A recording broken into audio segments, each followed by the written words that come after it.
Mga ka-digital disciple, may tanong ako sa inyo.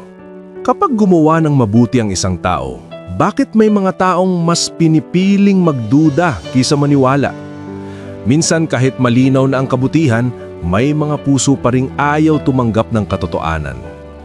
Panahon na muli para ibahagi ko sa inyo ang mensaheng nagbibigay buhay mula sa Ebanghelyo ngayong araw, Thursday of the third week of Lent.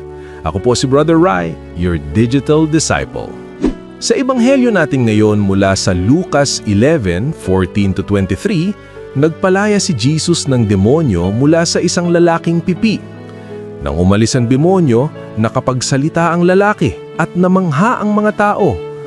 Ngunit may ilang sa kanilang nagsabi, sa kapangyarihan ni Beelzebul, ang pinuno ng mga demonyo, siya nagpapalayas ng demonyo.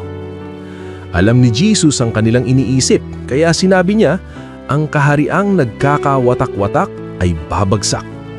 Ipinaliwanag niya na kung sa kapangyarihan ng Diyos siya nagpapalayas ng demonyo, ibig sabihin dumating na sa kanila ang kaharian ng Diyos.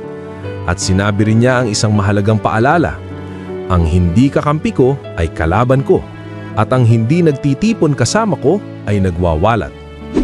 Mga ka-digital disciple, minsan sa buhay natin kapag may mabuting ginagawa ang Diyos, may mga taong hindi agad naniniwala o kumikilala dito.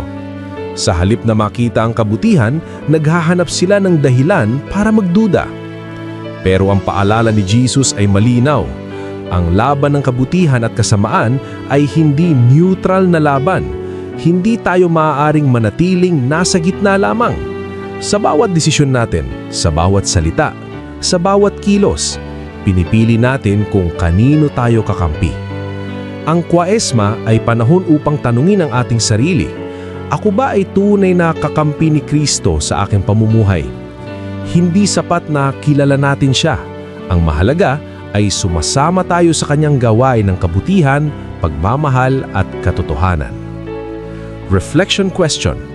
Sa aking mga desisyon at kilos araw-araw, malinaw bang makikita na ako ay kakampi ni Kristo?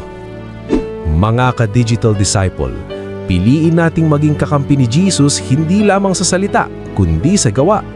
Kapag pinili natin ang kabutihan, pinipili nating maging bahagi ng paghahari ng Diyos sa mundo.